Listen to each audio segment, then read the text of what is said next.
Pernah dengerin lantunan ayat suci Al-Quran kan? Pasti ngerasain deh keindahan dan ketepatan di setiap nadanya. Nah, itu semua bukan kebetulan loh, ada ilmunya di baliknya. Nah, pertanyaan itu jawabannya ada di dalam seperangkat aturan yang namanya tajwid. Anggap aja tajwid ini kayak sains di balik suara merdu itu yang memastikan setiap huruf dan kata diucapin dengan sempurna. Oke, jadi dalam pembahasan singkat kali ini, kita akan bedah beberapa aturan spesifik. Kita mulai dari dasar ilmunya dulu, terus kita dalemin 3 aturan unik, mat badal, mat tamkin, dan mat farki, dan terakhir ada panduan praktis biar gampang ngenalinya. Oke, kita mulai ya. Jadi, tajwid itu pada dasarnya adalah ilmu yang ngatur cara kita ngucapin huruf-huruf di Al-Quran. Salah satu konsep paling dasar di dalamnya itu adalah mad, yang artinya gampang, yaitu memanjangkan atau meregangkan bunyi vokal. Sebenarnya jenis mad itu ada banyak banget, masing-masing punya aturannya sendiri. Tapi biar gak pusing, kita fokus ke 3 jenis yang unik banget. Kalau udah paham 3 ini, kita bakal mulai sadar betapa detail dan indahnya ilmu ini. Baik, kita mulai dengan yang pertama, mat badal. Dari namanya aja, seperti yang bakal kita lihat, udah ngasih petunjuk besar tentang cara kerjanya. Mat itu artinya panjang, dan badal itu pengganti. Jadi gampangnya kita lagi ngomongin vokal panjang pengganti. Kenapa disebut pengganti? Soalnya seringkali asalnya itu ada 2 hamzah yang ketemu, terus hamzah yang kedua diganti sama huruf mat biar lebih gampang dilafalin. Jadi kuncinya di sini nih. Setiap kali Anda lihat huruf hamzah yang langsung diikuti sama salah satu dari 3 huruf mat, yaitu alif, wawu, atau ya dalam satu kata, nah disitulah mat badal berlaku. Gampang kan cara nandainnya? Terus seberapa panjang kita manjanginnya? Jawabannya 2 harakat. Anggap aja harakat itu kayak ketukan. Jadi ini adalah peregangan sepanjang 2 ketukan. Nggak terlalu panjang tapi harus pas. Coba kita lihat contohnya ya, dari surat Ad-Duha ayat 4. Perhatiin kata al-ula. Kita lihat ada hamzah diikuti oleh alif. Nah, jadi kita bacanya dengan peregangan 2 ketukan, al-ula. Kedengaran kan? Peregangan kecil itu yang nambahin kejelasan dan melodi.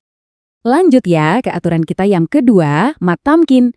Kalau mat badal tadi soal penggantian, mat tamkin ini lebih ke soal penguatan atau memberdayakan suara tertentu.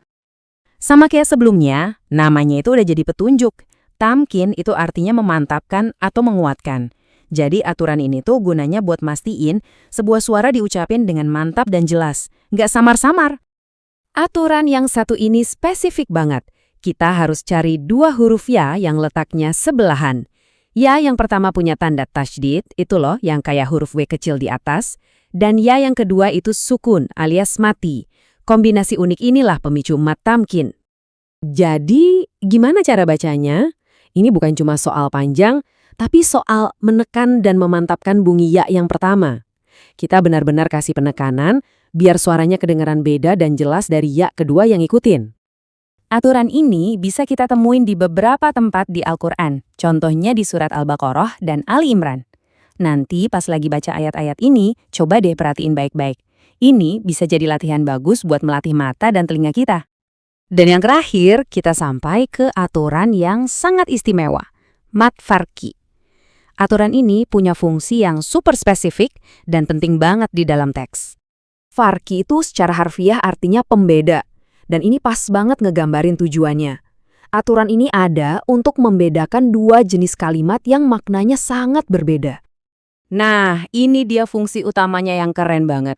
Peregangan vokal yang sangat panjang di mat farki ini tugasnya jadi penanda. Dia mengubah yang tadinya bisa dibaca sebagai pernyataan menjadi sebuah pertanyaan. Kebayang nggak kalau peregangannya salah, seluruh makna ayatnya bisa ikut salah. Dan peregangannya ini signifikan banget. 6 harakat. Itu panjang banget, setara 6 ketukan. Justru karena panjangnya yang dramatis inilah, dia bisa berfungsi sebagai pembeda yang efektif. Mustahil deh kelewat. Karena fungsinya yang sangat spesifik itu, mat farki ini langka banget. Cuma muncul di beberapa tempat di seluruh Al-Quran.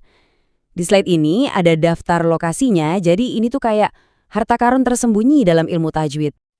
Oke, kita udah ngelematin 3 aturan yang beda-beda banget. Sekarang, yuk kita rangkum semuanya, biar jadi panduan simpel yang gampang diingat. Ini dia kontekan cepatnya.